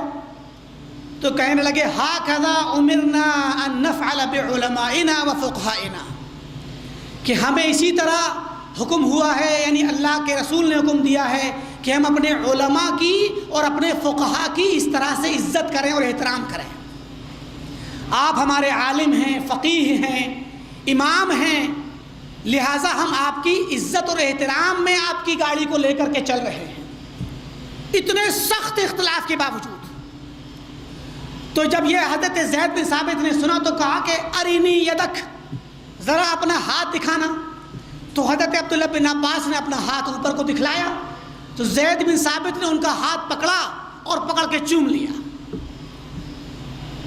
تو اور اس کے بعد جب حضرت ابن عباس نے کہا کہ آپ یہ کیا کر رہے ہیں، تو کہا کہ ہاکذا امرنا ان نفعل بآل بیت نبینا صلی اللہ علیہ وسلم، کہ ہمیں اللہ کے نبی نے حکم دیا ہے، ہمیں حکم دیا گیا ہے کہ ہم اللہ کے نبی کے آل بیت، اللہ کے نبی کے گھر والوں اور رشتہ داروں کے ساتھ یہ سلوک کریں۔ آپ دیکھیں کہ کتنے زیادہ محبت تھی. جس دن حضرت زید بن ثابت کا انتقال ہوا تو حضرت عبداللہ بن عباس نے کہا لقد دفن اليوم علم کثیر ہکذا ذهب العلم. فرمایا کہ اللہ کے نبی نے فرمایا تھا کہ علم دنیا سے اٹھا لیا جائے گا، اور وہ علم اٹھانے کا طریقہ یہ ہوگا کہ علماء کی وفات ہو جائے گی. اللہ تعالیٰ علم کو جب کھینچے گا تو علماء کو وفات دے کر کے علم کو اٹھائے گا. فرمایا کہ حضرت زید کی طرف اشارہ کہ جب ان کا انتقال ہوا کہ اس طرح سے علم کو اٹھایا جائے گا، اور آج بہت زیادہ علم دفن کر دیا گیا. تو یہ صحابہ کرام کے درمیان الفت و محبت کے وہ روشن واقعات ہیں جن واقعات کے ذریعے ہمیں یہ ادب ملتا ہے، یہ طریقہ ملتا ہے کہ ہم اپنے علماء کے ساتھ، اپنے بھائیوں کے ساتھ اسی محبت کا سلوک کریں اور اسی طریقے سے حسن ظن رکھیں. ان کے متعلق یہ کبھی بھی نہ سوچیں کہ یہ لوگ کتاب و سنت کے مخالف ہیں، یا قرآن کے یا حدیث کے مخالف ہیں، یا یہ جان بوجھ کر کے مخالفت کر رہے ہیں، بلکہ ان کے ساتھ ان کا احترام باقی رکھیں. حضرت امام ابن تیمیہ فرماتے ہیں کہ ہمیشہ سے مسلمانوں میں اختلاف رہا ہے، ائمہ میں اختلاف رہا ہے، ان مسائل میں جو علمی ہیں، ان مسائل میں جو عملی ہیں، یعنی علمی اور عملی مسائل میں اختلاف رہا ہے، لیکن کوئی کسی کو اس طرح سے تان و تشریح نہیں کرتا. پھر فرمایا اگر ہم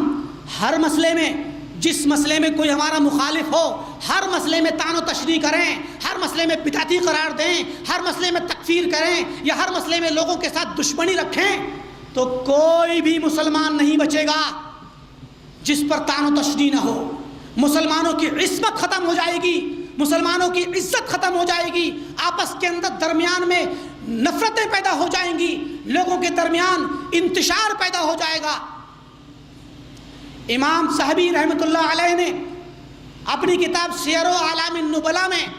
ایک بہت بڑے محدث امام قتادہ، آپ نے نام سنا ہوگا، امام قتادہ بن دعامہ السدوسی رحمۃ اللہ علیہ کا تذکرہ کیا تو کہا کہ وَكَانَ يَرَى الْقَدَرَ.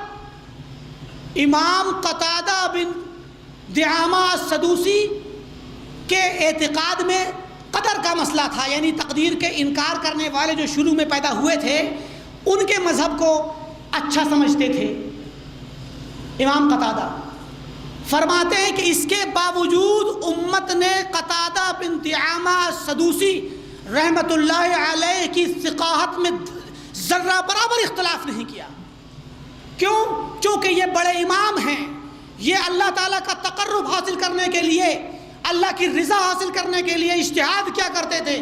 اور ان سے کوئی غلطی ہو گئی کوئی مسئلہ نہیں ہے. اگر غلطی ہو گئی، جب کسی بندے کی وہ اچھائیاں یا اس بندے کی صحت اور اس کا صحیح موقف، اس کا منہج صحیح ہو، کتاب و سنت اس کا اصول ہو، اور اس سے کوئی غلطی ہو جائے، کسی مسئلے میں اجتہاد کر بیٹھے اور اس سے غلطی ہو جائے، چاہے وہ عقیدے کا مسئلہ ہی کیوں نہ ہو، تو وہ مطعون نہیں ہوتا ہے، اس بندے کا احترام ختم نہیں ہوگا. ہاں لیکن غلطی کو غلطی کہا جائے گا. پھر فرمایا اگر ہم اس طرح سے ساری چھوٹی چھوٹی غلطیوں پر سارے لوگوں پر طعن کرنے لگیں تو پھر نہ تو ابن مندہ بچیں گے، اور نہ محمد بن نصر مروزی بچیں گے، اور نہ کوئی امام نہیں بچے گا. سب پر طعن و تشریح ہوگی اور اسلام کے دائرے سے خارج کر دیا جائے گا، یا اہل سنت کے دائرے سے خارج کر دیا جائے گا. اسی طریقے سے آپ جانتے ہیں امام ابن خزیمہ کا نام سنا ہوگا آپ حضرات نے، جن کی ایک کتاب ہے صحیح ابن خزیمہ. آپ کو معلوم ہونا چاہیے کہ ایک بہت بڑا اہم مسئلہ ہے اسماء و صفات کے باب میں، اللہ تعالیٰ کی صفات کے باب میں اللہ تعالیٰ کی صورت اور اللہ کی شکل کا مسئلہ، کہ اللہ تعالیٰ کی صورت اور شکل ہے کہ نہیں ہے. حدیث میں آتا اللہ کے نبی نے ارشاد فرمایا کہ کسی بھی انسان کو کسی کے چہرے پر نہ مارو، کیونکہ اللہ تعالیٰ نے آدم علیہ السلام کو اپنی شکل پہ پیدا کیا ہے. پتہ چلا کہ اللہ تعالیٰ کی شکل ہے، اللہ تعالیٰ کی صورت ہے، جس طرح اللہ کا چہرہ ہے ویسے ہی اللہ تعالیٰ کی شکل بھی ہے. اب یہ شکل کیسی ہے؟ کیا بالکل ہماری طرح ہے، آدم کی طرح؟ اس کا مطلب یہ نہیں ہے کہ انسان کی یا آدم کی طرح مکمل طور پہ مکمل مشابہت کے ساتھ ہے، بلکہ جس طرح اللہ تعالیٰ کا چہرہ ہے، جیسے اللہ تعالیٰ کے ہاتھ ہیں، جیسے اللہ تعالیٰ کا پیر ہے، اسی طریقے سے اللہ کی شکل بھی ہے جو اس کی شایان شان ہے. یہ اہل سنت والجماعت کا عقیدہ ہے. لیکن امام ابن خزیمہ رحمۃ اللہ علیہ نے اس شکل والی، صورت والی، امیج والی حدیث کی تعویل کر ڈالی اپنی کتاب التوحید کے اندر، اور اس تعویل کے ذریعے وہ جہمیہ کے قول کے مطابق، ان کے مذہب کے مطابق کہہ بیٹھے۔ لیکن کیا اس اتنی بڑی غلطی کے باوجود امت نے ان کو جہمی قرار دیا؟ کیا امت نے ان کو اہل سنت سے باہر کیا؟ قطعاً نہیں۔ امام ابن خزیمہ اہل سنت والجماعت کے امام ہیں اور سلف صالحین کے طریقے پر قائم ہیں، لیکن ان سے ایک غلطی ہو گئی، کوئی بات نہیں ہے، کیونکہ ان کا منہج صحیح تھا، ان کا طریقہ صحیح تھا، سلف کے طریقے پر تھے، غلطی ہو گئی، تفسیر کی، شرح کی غلطی ہو گئی۔ کیوں؟ کیونکہ ان کو وہ حدیث نہیں پہنچی جس حدیث میں صراحت کے ساتھ صریح لفظ آیا ہوا ہے کہ ان اللہ خلق آدم علی صورت الرحمن۔ ان کے پاس وہ والی حدیث پہنچی کہ ان اللہ خلق آدم علی صورت ہی، انہوں نے کہا کہ اس میں ضمیر لوٹ رہی ہے آدم کی طرف، لیکن دوسری روایت میں صریح لفظ تھا کہ ان اللہ خلق آدم علی صورت الرحمن، یہاں پر تعبیر ختم ہو جاتی ہے۔ تو مراد یہ ہے کہ ائمہ کرام جو بڑے بڑے ائمہ ہیں یا علماء کرام، جو بھی عالم ہمارے دین میں ہمارے جو سلف صالحین کا طریقہ ہے اس کے مطابق اگر کوئی امام ہے، کوئی عالم دین ہے، یا ہمارا بھائی ہے، ہمارا ایک دینی بھائی جو سلف کے طریقے پر ہے، اگر اس کے پاس کوئی ایسا عقیدہ، ایسا مسئلہ ہو جو مسئلہ حقیقت میں مرجوح ہو، صحیح نہ ہو، تو ہمارے لیے جائز نہیں کہ ہم اس کو سنت سے نکال دیں یا اہل سنت والجماعت کے مذہب سے باہر کر دیں، اس کی تبدیل کر دیں، اس کی تفسیر کر دیں یا اس کی تکفیر کر ڈالیں۔ میرے بھائیوں، میرے دوستوں، یہ سب باتیں بڑی ہی دقیق ہیں، علمی ہیں، لیکن آپ حضرات کے سامنے اس لیے بیان کی جا رہی ہیں اس امید کے ساتھ کہ آج اللہ تعالیٰ نے ان دعویٰ سینٹروں کے ذریعے آپ دین کا صحیح علم سیکھ رہے ہیں اور سیکھیں گے، اور انشاءاللہ اپنے ملکوں میں، اپنے علاقوں میں جا کر کے صحیح دین کی تبلیغ کریں گے۔ لہذا آپ کے پاس وہ آداب ہونے چاہیے، آپ کے پاس وہ منہج ہونا چاہیے جو سلف صالحین کا منہج تھا، جو علماء امت کا منہج تھا، جو صحیح دین پر قائم صحابہ کرام ان کے متبعین کا منہج تھا۔ اور ہمارے دلوں کے اندر اتنی گنجائش ہونی چاہیے کہ ہم صحابہ کرام کی طرح اپنے دلوں کو کشادہ رکھیں۔ آپ کو معلوم ہونا چاہیے کہ آداب اختلاف میں ایک بہت اہم ادب یہ ہے جو کہ میں بیان کر چکا ہوں، پھر سے اس کی تجدید کرتا ہوں دوسرے الفاظ میں، کہ اگر آپ کا اپنے بھائی سے اختلاف ہے یا آپ عالم دین ہیں اور آپ کا اختلاف کسی دوسرے عالم دین سے ہے، تو اس اختلاف کی بنا پر آپ کے اور ان کے درمیان نفرت پیدا نہ ہو، محبت ختم نہ ہو، فتنہ پیدا نہ ہو جائے۔ جو بھائی چارگی اور اخوت ایمانیہ ہے، اللہ نے فرمایا کہ انما المؤمنون اخوہ، اس اخوت کا خاتمہ نہ ہو جائے۔ اس کے متعلق امام شافعی رحمۃ اللہ علیہ کا مشہور واقعہ آپ جانتے ہیں۔ حضرت ابو موسیٰ یونس الصدفی کہتے ہیں کہ ایک مرتبہ میرا اور امام شافعی کا مناظرہ ہو گیا، کسی مسئلے میں ہم نے مناظرہ کر لیا اور میری اور ان کی رائے مختلف تھی، لہٰذا ہم نے آپس میں بحث کی، اختلاف ہوتا رہا اور اس کے بعد ہم لوگ کسی فیصلے پر نہیں پہنچے اور اس کے بعد ہم جو ہے وہاں سے مجلس سے جدا ہو گئے۔ کہتے ثم لقیتہ، پھر میں نے امام شافعی کو کسی دن پایا، ملاقات ہو گئی، تو کہتے ہیں کہ امام شافعی نے میرا ہاتھ فاخذ بیدی، میرا ہاتھ پکڑا اور کہا کہ یا ابا سلیمان تعال، کہ ابو سلیمان میرے ساتھ آئیے، ابو موسیٰ میرے ساتھ آئیے، الا یستقیم ان نکون اخوہ وان لم نتفق علی رأی واحد، کہ کیا یہ اچھا نہیں ہے کہ ہم لوگ دونوں آپس میں بھائی بن کر کے رہیں، گرچہ ہمارا اتفاق نہیں ہے ایک مسئلے پر،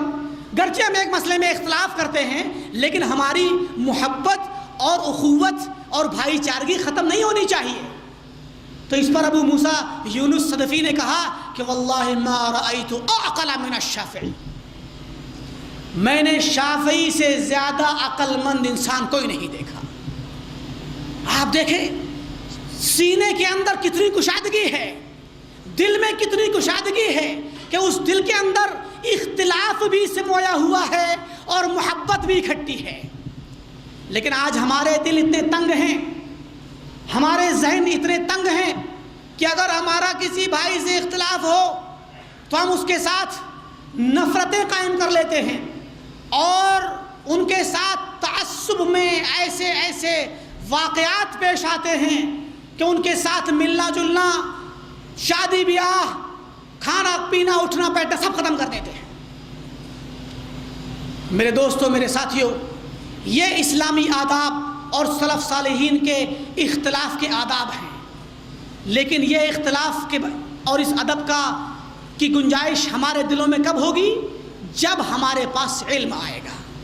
جب ہم صحیح علم حاصل کریں گے، کتاب و سنت کے علم کو، سلف صالحین کے علم کو حاصل کریں گے اور اس کو صحیح طریقے سے حاصل کر کے اپنے اوپر اپلائی کریں گے۔ یہ وہ چیزیں ہیں جن کو اپلائی کرنا بڑا مشکل ہے، اسی لیے آداب اختلاف میں ضروری ہے کہ ایک مسلمان اپنے دل کے اندر تعصب نہ رکھے، کیونکہ تعصب اور حمیت کسی قبیلے کی، کسی علاقے کی، کسی جنس کی، کسی زبان کی، کسی کلچر کی تعصب اور عصبیت اور حمیت، یہ ساری کی ساری چیزیں جاہلیت کے زمانے کی ہیں۔ آج ہمارا رویہ کیا ہے؟ ہمارے علاقے کے عالم نے کوئی بات کہی دی وہی صحیح ہے، دوسرے عالم نے بات کہی وہ غلط ہے۔ ہمارا یہ طریقہ ہے، یا جس کو ہم اپنا صحیح عالم سمجھتے ہیں، جس سے ہم علم حاصل کرتے ہیں، وہی بات صحیح ہے اسی عالم کی، دوسرے عالم کی بات غلط ہے۔ قطعا نہیں۔ قرآن کریم کے اندر اللہ رب العالمین نے ارشاد فرمایا فَاسْأَلُوا أَهْلَ الذِّكْرِ إِن كُنتُمْ لَا تَعْلَمُونَ بِالْبَيِّنَاتِ وَالزُّبُرِ۔ اے لوگو، اہل ذکر سے معلوم کرو، سوال کرو، اگر تمہیں نہیں معلوم، بینات کا تمہیں علم نہ ہو، آیات کا اور دلیلوں کا علم نہ ہو، تو پھر اہل علم سے معلوم کر لو۔ لہٰذا اس آیت سے جو ہمیں تعلیم اور ادب ملتا ہے، کتاب و سنت کا ادب، وہ یہ ہے کہ ہمارے علاقے میں جو بھی عالم دین ہو، اس عالم دین سے ہم دین کا سوال کریں، گرچہ وہ بات ہمارے خلاف کیوں نہ جاتی ہو، اور چونکہ ہم ایک عام انسان ہیں یا طالب علم ہیں، لہٰذا ہمیں وہ علم سیکھنا چاہیے۔ اگر اختلاف رائے ہو تو ادب کے ساتھ اس کو پیش کریں اور اس مسئلے کا اس میں شبہے کا ازالہ کروائیں، اس میں علم حاصل کریں۔ لہٰذا یہ وہ آداب ہیں جن کے ذریعے ایک مسلمان اور خاص کر ایک طالب علم، آپ تمام لوگ انشاءاللہ طالب علم ہیں، اور ان دعوت و تبلیغ اور علم کے ان مراکز نے یہ مہم چلائی ہے کہ انشاءاللہ ہمارے درمیان رہنے والے تمام لوگ دین کا صحیح علم حاصل کریں گے، اور دین کے صحیح علم کو جو کتاب و سنت کا علم ہے اور سلف صالحین کے مطابق آنے والا دین ہے اور علم ہے، اس علم کو سب کے درمیان پھیلایا جائے گا۔ وہ علم جس علم کو لوگوں نے صدیوں تک چھپا کے رکھا، جس علم کو لوگوں نے دلیلوں کو جنہوں نے چھپا دیا اور بزرگوں کی باتیں، منامات کی باتیں، خوابوں کی باتیں سنا کر کے لوگوں کو اپنے طریقے پر چلایا، یہ ساری کی ساری باتیں آج کا پڑھا لکھا طبقہ قبول نہیں کرتا۔ آج کا وہ انسان، وہ سنجیدہ انسان جو صحیح طریقے سے عقل مندی کے ساتھ علم کو سمجھنے کی کوشش کرتا ہے، وہ ان باتوں پر ایمان نہیں رکھتا، وہ ان باتوں پر یقین نہیں کرتا، بلکہ ایسے لوگوں کی اب پولیں کھلنے لگی ہیں، ایسے لوگوں کی حقیقت اب سامنے آنے لگی ہے، کیونکہ یہ وہ لوگ ہیں جنہوں نے اپنی خواہشات نفس کے ساتھ اختلاف کیا ہے۔ اسی لیے اہل علم نے، محدثین نے، تابعین نے، صحابہ نے ان لوگوں کو اہل اہوا قرار دیا ہے، یعنی خواہشات نفس کی پیروی کرنے والے لوگ۔ یہ لوگ خواہشات نفس کی پیروی کرنے والے لوگ ہیں، کیونکہ ان لوگوں کی پیٹ کا مسئلہ ہے، ان کے منصبوں کا مسئلہ ہے، ان کے عہدوں کا مسئلہ ہے، ان کی شان کا مسئلہ ہے، جس کی بنا پر یہ اپنے ان باطل مذاہب کو چلا رہے ہیں جو کتاب و سنت کے خلاف ہیں۔ یہ اختلاف مذموم ہے۔ ہماری ان تمام باتوں کا محور اختلاف سائغ ہے، وہ اختلاف جو اجتہاد کی بنا پر ہوتا ہے۔ انہی آداب میں سے یہ بھی ادب ہے کہ ہم اپنے علماء کا احترام اور اپنے بھائیوں کا احترام برقرار رکھیں، ہمارے دلوں کے اندر ہوا پرستی نہ ہو، ہمارے دلوں میں خواہشات کی پیروی نہ ہو۔ یعنی اگر آپ کسی مسئلے کو جانتے ہیں اور اس مسئلے پر ایمان رکھتے ہیں، اس قول کو اپنائے ہوئے ہیں، تو اس قول کو اپنانے میں آپ کی خواہشات نفس کا دخل نہیں ہونا چاہیے، خواہشات نفس کا دخل نہیں ہونا چاہیے، بلکہ ہمارا اور آپ کا طریقہ یہ ہونا چاہیے کہ ہم دلیل کو سب سے اعلیٰ سمجھیں، دلیل کو اپنا مذہب سمجھیں۔ اس کے لیے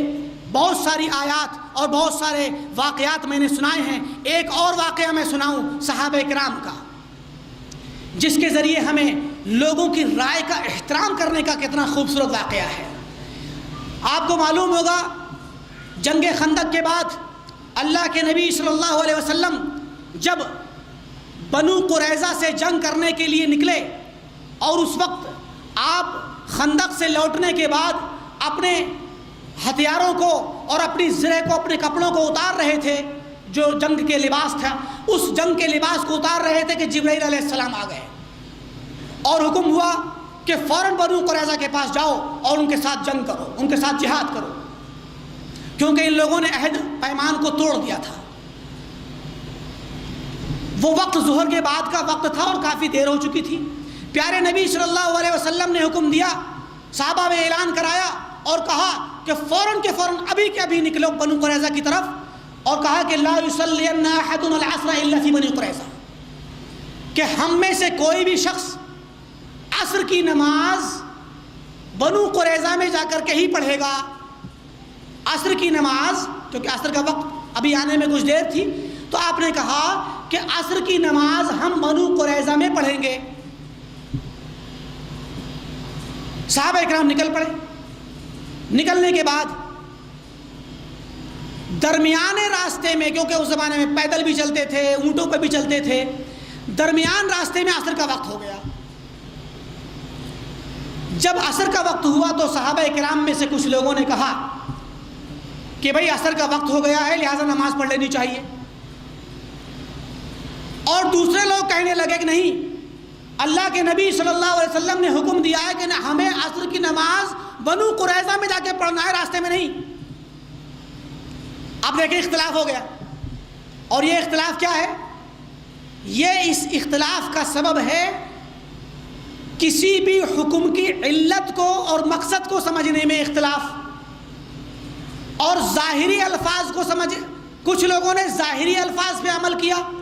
جن لوگوں نے یہ کہا کہ نہیں، ہم بنو قریظہ میں جا کر کے ہی نماز پڑھیں گے چاہے میں کتنی دیر ہو جائے، تو ان لوگوں نے کہا کہ نہیں، اللہ کے نبی کا مقصد تھا کہ بنو قریظہ میں ہی بالضبط نماز پڑھنا ہے۔ ظاہری الفاظ پر انہوں نے اعتماد کیا، لیکن جن صحابہ کرام نے یہ کہا کہ نہیں، ہم درمیان میں جب وقت ہو گیا تو نماز پڑھ لیں، انہوں نے کہا کہ نہیں بھائی، اللہ کے نبی صلی اللہ علیہ وسلم کا مقصد قطعاً یہ نہیں تھا کہ نماز کو اس کے وقت سے دیر کر کے پڑھو، بلکہ اللہ کے نبی صلی اللہ علیہ وسلم فرما چکے ہیں دوسری جگہ، آپ سے پوچھا گیا کہ ای العمل افضل، تو آپ نے کہا کہ الصلاۃ فی وقتہا فی اول وقتہا، کہ یعنی نماز کا جو اول وقت ہو اسی وقت میں نماز پڑھنا سب سے افضل ہے اور سب سے افضل عمل ہے، نماز کو اس کے وقت میں پڑھنا۔ اور اللہ نے فرمایا ہے کہ ان الصلاۃ کانت علی المؤمنین کتابا موقوتا، کہ نماز مومنوں پر وقت مقرر پر فرض ہے، لہٰذا اول وقت میں نماز پڑھنے کا حکم شریعت کا ہے، لہٰذا ہمیں اول وقت میں پڑھ لینا چاہیے۔ اور اللہ کے نبی نے جو فرمایا تھا کہ بنو قریظہ میں جا کے پڑھنا ہے، اس کا مقصد تھا کہ جلدی سے نکل پڑو۔ اب آپ دیکھیں، یہ اختلاف، اسی کا نام اختلاف سائغ ہے، جس اختلاف کو گوارا کیا جا سکتا ہے، جس اختلاف کی گنجائش ہے، کیونکہ یہ لفظ محتمل ہے بلا شبہ، وہ صحابہ بھی ٹھیک ہیں اور یہ صحابہ بھی ٹھیک ہیں، لہٰذا جب یہ اختلاف ہوا تو جن لوگوں نے کہا کہ ہمیں پڑھ لینی چاہیے انہوں نے پڑھ لی نماز، اور جو کہہ رہے تھے کہ نہیں، ہم اللہ کے نبی کے فیصلے پر اور آپ کے الفاظ سے آگے نہیں بڑھیں گے، لہٰذا انہوں نے جا کے بنو قریظہ میں پڑھی۔ اس کے بعد پھر کیا ہوتا ہے کہ صحابہ کرام نے اللہ کے نبی صلی اللہ علیہ وسلم کو خبر دی، تو آپ نے کسی کو کچھ بھی نہیں کہا، آپ مسکرا دیے اور آپ نے کسی کو کچھ نہیں کہا۔ کیوں؟ کیونکہ آپ کو یہ خوشی ہوئی کہ صحابہ کرام میں فقہ والے صحابہ بھی ہیں، یہ سب کی اپنی اپنی فقہ ہے. یعنی آپ کے صحابہ کی یہ بھی فقہ ہے کہ اللہ کے اور اس کے رسول کے الفاظ سے آگے نہ بڑھو، اور یہ بھی فقہ ہے کہ اگر کوئی لفظ اللہ کے اس کے رسول کا کوئی لفظ محتمل ہو تو اس میں اس لفظ سے ہٹ کر کے اس والے لفظ پہ جانا چاہیے جو دوسرے لفظ کا فیصلہ ہے، کیونکہ دوسرے والے الفاظ میں فیصلہ تھا کہ نماز کو اول وقت میں پڑھنا چاہیے، اور یہ لفظ محتمل تھا، بلا شبہ آپ کا مقصد یہ تھا کہ جلدی سے نکلو. تو یہ تھی وہ مثال، اور کسی صحابی نے کسی کو کچھ نہیں کہا، کسی نے لڑائی نہیں کی، کسی نے جھگڑا نہیں کیا، کسی فریق نے دوسرے فریق کی تبدیع نہیں کی، تفسیق نہیں کی، ان کو برا بلا نہیں کہا. لیکن یہ ساری کی ساری چیزیں کن کے لیے ہیں؟ علماء کے لیے،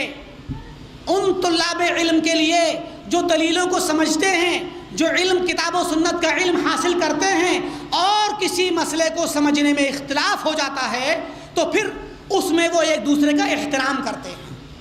لہٰذا ہمیں اپنے بھائیوں کا، اپنے علماء کا احترام کرنا چاہیے. کوئی کسی کی بے عزتی نہ کرے، کوئی کسی کے خلاف زبان درازی نہ کرے، اور ان کی شان میں گستاخی نہ کرے. اسی طریقے سے میں نے کہا تھا شروع میں تمہید کے وقت کہ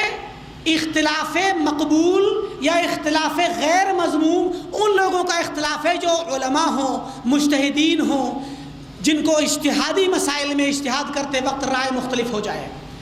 ورنہ جاہل کا اختلاف مقبول نہیں بلکہ مذموم ہے. اب اس کے لیے ایک واقعہ سنیے. اللہ کے نبی صلی اللہ علیہ وسلم کے صحابہ ایک مرتبہ کسی سفر میں تھے، اور اس سفر کے دوران ایک صحابی کو سر میں چوٹ آ گئی، کوئی تیر لگ گیا لڑائی کی وجہ سے یا کسی وجہ سے ان کا سر زخمی ہو گیا. اب سفر کے دوران جب وہ لوگ واپس آ رہے تھے تو وہ صحابی جن کے چوٹ لگی ہوئی تھی ان کو جنابت لاحق ہو گئی، یعنی ان کو غسل کی ضرورت پیش آ گئی. اب انہوں نے سوچا کہ میں تیمم کر لوں، تو دوسرے لوگوں نے کہا نہیں، آپ تیمم نہیں کر سکتے کیونکہ پانی موجود ہے. اللہ تعالیٰ نے حکم دیا ہے کہ اگر تمہیں غسل کی یا وضو کی ضرورت ہو اور پانی نہ پاؤ تب تیمم کرو. ہمارے پاس تو پانی ہے، لہذا آپ کے لیے جائز نہیں کہ آپ تیمم کریں. اس بیچارے مسکین صحابی کو ان لوگوں نے جب فتویٰ دیا تو انہوں نے غسل کیا، اور غسل کی وجہ سے ان کو اس ٹھنڈک کی وجہ سے یا پانی کی وجہ سے ایسا مسئلہ پیش آیا کہ وہ بیچارے انتقال کر گئے. اب جب انتقال کر گئے تو ان کو دکھ بھی ہوا ان لوگوں کو. اب لوٹ کر کے جب واپس آئے اللہ کے نبی صلی اللہ علیہ وسلم کو انہوں نے حکم دی، انہوں نے جب خبر دی کہ اللہ کے رسول ایسا ایسا واقعہ ہو گیا، تو آپ سخت غصے میں آ گئے اور آپ نے کہا قتلوہ قتلہم اللہ، ان لوگوں نے اس صحابی کو قتل کر دیا، اللہ انہیں قتل کرے. یعنی اتنے سخت الفاظ میں آپ نے ان کو ڈانٹا اور کہا کہ جب تم لوگوں کو پتہ نہیں تھا تو کیوں نہیں پوچھ لیا؟ کیونکہ جاہل کا علاج سوال ہے، جہالت کا علاج سوال کرنا ہے. تو تم لوگوں نے کیوں نہیں سوال کر لیا، پوچھ لیا جب تمہیں پتہ نہیں تھا؟ تو پتہ یہ چلا کہ اختلاف اگر جاہل انسان کرے تو قطعاً قبول نہیں ہوگا. جاہل کا اختلاف قطعاً قبول نہیں ہوگا کیونکہ وہ اختلاف کا اہل نہیں ہے. لہٰذا ہمیں اور آپ کو، جن لوگوں کو دین کا علم نہیں ہے، جن کے پاس ادلہ کا علم نہیں ہے، انہیں اختلاف کرنے کی کوئی گنجائش نہیں ہے. اسی طریقے سے آداب اختلاف میں ایک بہت اہم چیز یہ ہے کہ ہم ان علماء کے بارے میں، چاہے وہ موجودہ زمانے کے مجتہد علماء ہوں یا پرانے زمانے کے سلف صالحین میں کے علماء ہوں، جنہوں نے اجتہاد کیا کسی مسئلے میں اور ان کی رائے مختلف ہو گئی، چاہے وہ عقیدے کا ہی مسئلہ کیوں نہ ہو، کیونکہ عقیدے کے بعض وہ فرعی مسائل، عقیدے کے اصول دین کے فرعی مسائل جو اجتہاد کے ذریعے جن میں فیصلہ ہوتا ہے، ان کے اندر اختلاف سائغ کی گنجائش ہے. جیسے کہ صحابہ کرام نے اختلاف کیا اللہ کے نبی صلی اللہ علیہ وسلم کے اس کے متعلق کہ کیا اللہ کے نبی نے معراج میں اللہ تعالیٰ کو دیکھا تھا کہ نہیں دیکھا تھا؟ تو حضرت عبداللہ بن عباس رضی اللہ تعالیٰ عنہ فرماتے تھے کہ اللہ کے نبی نے اللہ تعالیٰ کو دیکھا ہے، جبکہ حضرت عائشہ رضی اللہ تعالیٰ عنہ فرماتی تھی کہ نہیں، جو بندہ یہ اعتقاد رکھے کہ محمد صلی اللہ علیہ وسلم نے اللہ تعالیٰ کو دیکھا ہے، حقیقت میں وہ افترا پرداز ہے، وہ جھوٹ کرتا ہے۔ تو یہ صحابہ کے درمیان عقیدے کے ایک مسئلے میں اختلاف ہے، اور اس اختلاف کا مطلب قطعاً یہ نہیں کہ عقیدے کے مسائل مختلف ہی ہیں۔ اسی طریقے سے عقیدے کے مسائل میں کبھی کبھی اختلاف ہو جاتا ہے۔ بعض علماء کوئی نیا مسئلہ آتا ہے اس پر عقیدے کے متعلق فیصلہ کرتے ہیں، خاص کر